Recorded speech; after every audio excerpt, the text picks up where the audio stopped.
आज हम सुनेंगे भारतवर्ष के एक महान दानी राजा की कथा। दुष्यंत महाराज के पुत्र हुए भरत, इन्हीं के वंश में यह महाराज उत्पन्न हुए थे। इनसे बड़ा दानी कोई कैसे नहीं हो सकता है। इस कथा को आज हम श्रवण करेंगे।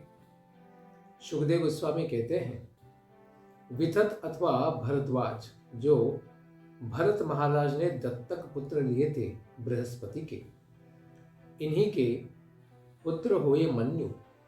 मन्यु के 5 पुत्र उत्पन्न हुए, बृहदक्षत्र, जय, महावीर्य, नर और गर्ग। नर के पुत्र संकृति हुए। हे परीक्षित, इन संकृति के 2 पुत्र उत्पन्न हुए। इनके पुत्र का भी नाम संकृति था और उनके भाई यानी उनके संकृति के दूसरे पुत्र हुए रंतिदेव। इन्हीं रंतिदेव का यश इस सारे संसार में सर्वत्र गाया जाता है। और यही नहीं, देवलोक में भी इनका गुणगान होता है। क्यों? क्योंकि वे कितने अनासक्त हैं इस संसार में, इसका वर्णन करते हैं कि वे आकाश के समान बिना उद्योग किए ही जो कुछ मिल जाता था उसी को पाकर अपना जीवन यापन करते थे। उसके लिए अधिक कोई कष्ट नहीं करते थे। इस तरह उनकी सारी पूंजी घटती जाती थी तो उनके राजकोष में कुछ बचता नहीं था। जो कुछ मिल जाता था उसे भी वे दान कर देते थे और स्वयं भूखे रह जाते थे। वे किसी भी वस्तु में स्वकीयत्व की भावना से रहित थे, धैर्य संपन्न थे और अपने परिवार के साथ ही सारे कष्टों को भोगा करते थे। अधिक दान देने के कारण उनके पास धन भी नहीं बचता था। एक बार उनको 48 दिनों तक पानी भी पीने के लिए नहीं मिल सका, यानी इतना बड़ा उपवास हो गया। बिना पानी के तो कुछ दिन के पश्चात ही साधारण मनुष्य मर जाएगा, लेकिन महाराज रंतिदेव इस प्रकार 48 दिनों को उपवास करने के बाद भी शरीर धारण कर चुके थे। उन्होंने शरीर का त्याग नहीं किया और 49वें दिन प्रातःकाल उनको खाने के लिए घी, खीर, हलवा और पानी यह सब दैववशात प्राप्त हो गया। इन वस्तुओं के बड़ी कठिनाई से प्राप्त होने के कारण उनका परिहार भूख और प्यास के कारण कांप रहा था। पूरा शरीर कंपायमान हो रहा था और जब वे भोजन करना ही चाहते थे उसी समय एक अतिथि ब्राह्मण उनके पास आ गए। सर्वत्र सबों में भगवान का दर्शन करने वाले ऐसे राजा रंतिदेव को उस अतिथि को देखते ही तुरंत उन्होंने आदर सत्कार किया और बड़े श्रद्धापूर्वक उन्होंने उनको भोजन कराया। और जब वो भोजन प्राप्त किया तो ब्राह्मण उनको आशीर्वाद देते हुए वहां से चले गए। राजन परीक्षित, बचे हुए अन्न को रंतिदेव में आपस में बांट लिया, क्योंकि उनके परिवार में पत्नी और पुत्र थे। तो सब में जो बचा हुआ था ब्राह्मण को देने के पश्चात उसको सबको बांट दिया। और जैसे ही भोजन करना चाहा उसी समय दूसरा एक शूद्र व्यक्ति वहां पर प्रकट हो गया। राजा रंतिदेव ने उस विभक्त अन्न में से ही भगवान श्री हरि का स्मरण करते हुए उस शूद्र अतिथि को भोजन करा दिया। उस शूद्र के चले जाने पर फिर दूसरा कुत्तों की रखवाली करने वाला अतिथि वहां पर आ गया। कोई चांडाल आ गया। उसने कहा, राजन, मैं अपने इन कुत्तों के साथ बहुत भूखा हूं, कुत्ते भी भूखे और मैं भी भूखा हूं, तो कृपा करके मुझे खाने के लिए थोड़ा अन्न दे दो। राजा ने उसका बड़ा आदर किया और बहुमान पूर्वक जो भी बचा हुआ था उसको देकर उस कुत्ते के स्वामी चंडाल को और उसके कुत्तों को उन्होंने नमस्कार किया। अभी सारा अन्न समाप्त हो गया था, केवल पीने के लिए पानी का जल ही बचा था। वह भी केवल एक आदमी के पीने के भर का ही था, सारे परिवार के लिए भी नहीं था। राजा पीना ही चाहता था। उस समय पुनः एक चांडाल व्यक्ति वहां आ गया। उसने कहा कि मैं अत्यंत नीच हूं, मुझे कृपा करके आप जल पिला दीजिए, मैं बड़ा भूखा प्यासा हूं। उस चांडाल की उस अत्यंत कठिनाई वाली ध्वनि यानी वाणी को सुनकर बड़ी करुणा से, प्रेम से, स्नेह से अत्यंत संतप्त राजा ने इस प्रकार अमृतमय वाणी में कहा। व्यथित नहीं हुए कि अरे मेरा ही मृत्यु आ गया है और यह मुझसे यह आखिरी जो जल उपलब्ध है उसको भी मांग रहा है। इस प्रकार वे मधुर वाणी में क्या कहते हैं कि मैं तो भगवान परमात्मा से आठों सिद्धियों से युक्त परमागति या फिर मुक्ति की भी अपेक्षा नहीं करता। मैं तो केवल सभी प्राणियों के हृदय में प्रवेश करके उन सबों के कष्ट को प्राप्त कर लेना चाहता हूं। मैं केवल अपने ही कष्ट नहीं, मैं तो दूसरे जीवों के कष्ट को भी प्राप्त कर लेना चाहता हूं ताकि उनका कल्याण हो, जिससे कि सभी लोग सुखी हो जाए। इस प्रकार से वे त्याग करना चाहते थे।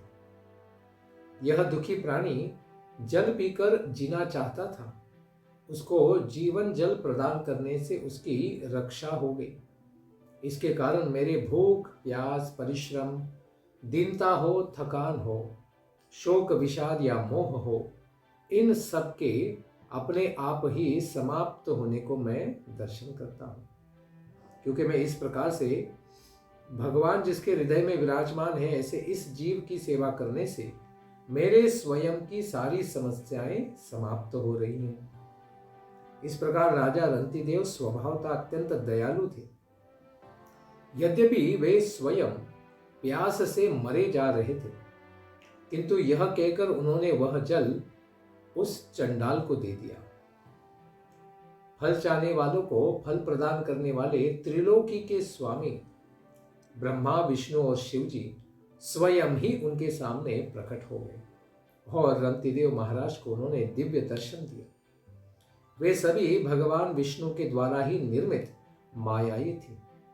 यानी जो भी ब्राह्मण आया, कुत्तों को रखवाली करने वाला कुत्तों के साथ आया, या फिर बाद में चांडाल भी आया, इन सब के द्वारा तो भगवान की माया के द्वारा ही उनकी परीक्षा करने के लिए, उनका धैर्य कितना महान है, इसकी परीक्षा करने के लिए भगवान विष्णु ने ही यह योजना की थी।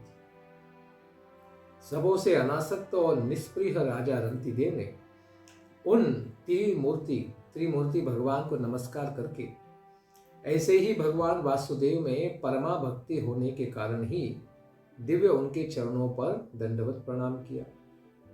हे राजा परीक्षित, परमात्मा व्यतिरिक्त किसी दूसरे फल की इच्छा नहीं होने के कारण, क्योंकि भगवान में भक्ति होने के कारण ही वे बड़े आनंदित थे, प्रसन्न थे, इसलिए उनको और कोई अपेक्षा नहीं थी।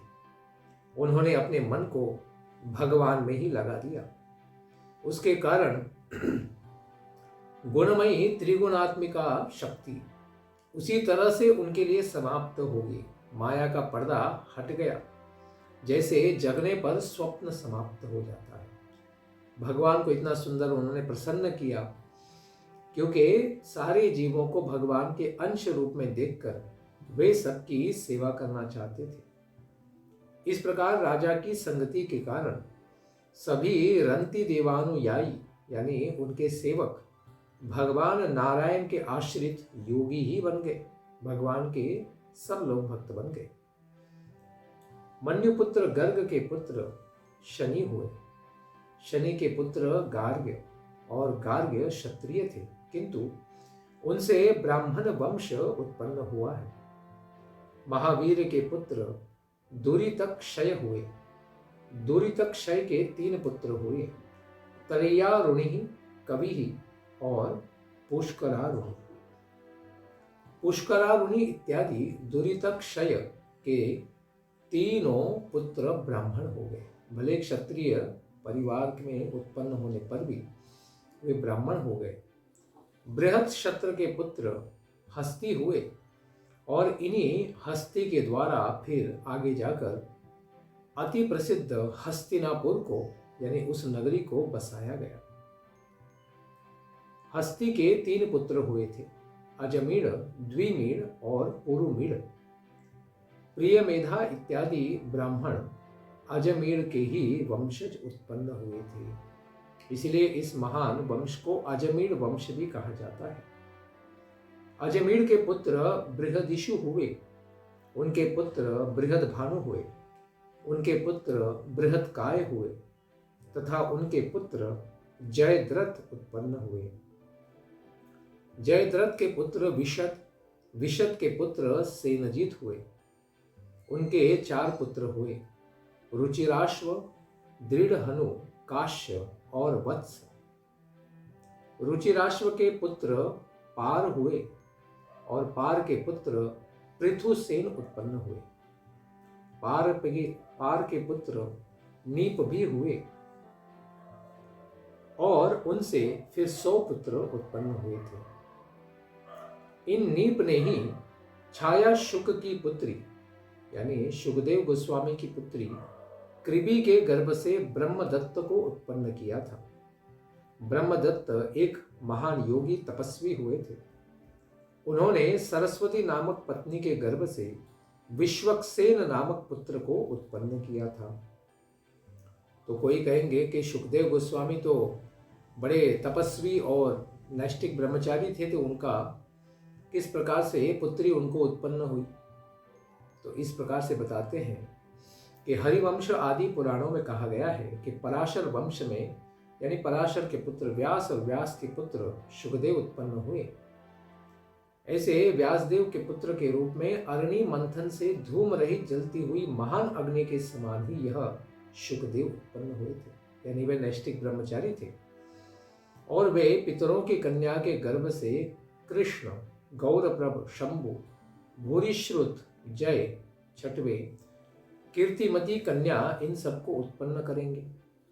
तो कीर्तिमती बड़ी योगिनी और योग की माता उत्पन्न होंगी। वह ब्रह्मदत्त की माता और अणुह की रानी बनेंगी। तो यद्यपि शुकदेव गोस्वामी जन्म से ही बड़े अनासक्त थे, किंतु विरह से कातर उनके पीछे पीछे भागने वाले व्यासदेव जी को जब उन्होंने देखा तो आगे बढ़ते हुए उन्होंने छाया शुक, अपनी परछाई से उत्पन्न दूसरे एक शुकदेव को उन्होंने व्यासदेव जी के साथ पुनः घर में वापस भेज दिया था। फिर वही बाद में विवाह बंधन में आकर गार्हस्थ धर्म को स्वीकार करके फिर इस प्रकार से पुत्री को उत्पन्न करते हैं। इसी ग्रीवी के साथ पहले जिस प्रकार से बताया गया है, ऐसे नीप ने विवाह किया था और ब्रह्मदत्त को उत्पन्न किया था। जैगिशव्य के उपदेश से यह जो विश्वक्सेन थे, इन्होंने योग शास्त्र का निर्माण किया। विश्वक्सेन के पुत्र उदकस्वन और उनके पुत्र भल्लाद, ये सब बृहदीशव के वंशज हैं। द्विमीड़ के पुत्र यविनर हुए, उनके पुत्र कृतिमान, कृतिमान के पुत्र सत्यधृति, सत्यधृति के पुत्र दृढ़नेमि सुपार्श्व के पिता हुए। सुपार्श्व के सुमति यह पुत्र उत्पन्न हुए और उनके पुत्र सन्नतिमान हुए। उनसे कृति का जन्म हुआ। कृति ने हिरण्य नाभ से योग की शिक्षा प्राप्त करके प्राच्य साम नामक ऋचाओं की 6 संहिताओं का गान किया। यह भी बड़े वेदों में पारंगत हुए। इस प्रकार से उन्होंने इन संहिताओं को विभक्त करके अध्यापन भी किया था। कृति के पुत्र नीप हुए, उनके पुत्र उग्रायुध हुए। उग्रायुध के पुत्र क्षेम्य हुए, क्षेम्य के सुधीर और सुधीर के पुत्र रिपुंजय हुए। रिपुंजय के पुत्र बहुरथ हुए। अजमेर के भाई पुरुमीड़ की कोई संतान उत्पन्न नहीं हुई थी। अजमेर की दूसरी पत्नी का नाम नलिनी था। इन्हीं के गर्भ से नील नामक पुत्र जन्म हुआ और नील के पुत्र शांति उत्पन्न हुए।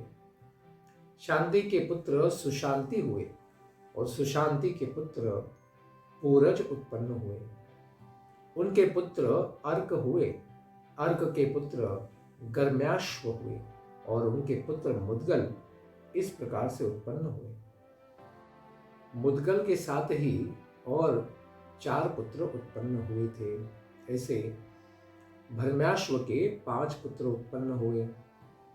यविनर, बृहदिशु, काम्पिल्य, संजय और मुद्गल, यह भरम्याश्व के 5 पुत्रों के नाम थे।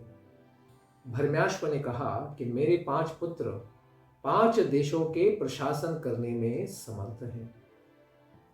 यह मेरे पुत्र 5 देशों के प्रशासक करने में अगर समर्थ हैं, इसीलिए इनको क्या कहा जाए? पांचाल कहा जाए। मुद्गल से ही ब्राह्मणों का मौद्गल्य गोत्र भी प्रारंभ हुआ था। भरम्याश्व के पुत्र जो मुद्गल थे, इनकी जुड़वी संतान उत्पन्न हुई। इनका नाम था दिवोदास और कन्या का नाम था अहल्या। अहल्या के गर्भ से गौतम ऋषि के पुत्र शतानंद उत्पन्न हुए। इनका वंश विस्तार अगले अध्याय में हम श्रवण करेंगे। शतानंद गौतम के पुत्र, इनके पुत्र सत्यधृति हुए। वे धनुर्विद्या में बड़े दक्ष थे। उनके पुत्र शरद्वान हुए। उर्वशी को जब उन्होंने देखा था तो उनका वीर्य स्खलित हुआ था और वह शरपत की झाड़ी में गिरा था। उसी से फिर 2 जुड़वा बच्चे उत्पन्न हुए। एक था पुत्र, एक थी पुत्री। इस प्रकार दोनों को आखेट में गए हुए शांतनु महाराज ने देखा तो आकर्षित हुए कि किसके हैं ये बालक। ऐसे सुंदर बालकों ने उन्होंने कृपा करके उठा लिया। इसलिए पुत्र का नाम कृपा पूर्वक उठाने से कृप हो गया और कन्या का नाम, जो आगे जाकर द्रोणाचार्य की पत्नी हुई, इनका नाम कृपी हुआ। ऐसे महान रत्न शंतनु महाराज को प्राप्त हुए थे। उनका पालन करके आगे जाकर उन्होंने बहुत बड़ी सेवाएं दी। इसके पश्चात हम दिवोदास और उनके बाद भरम्याश्व यानी मुद्गल के वंश का विस्तार श्रवण करेंगे अगले अध्याय में। ग्रंथराज श्रीमद् भागवतम की जय। रंतिदेव महाराज की जय। निताय गौर प्रेमानंदे हरि हरि बोल। जय जय श्री राधे श्याम।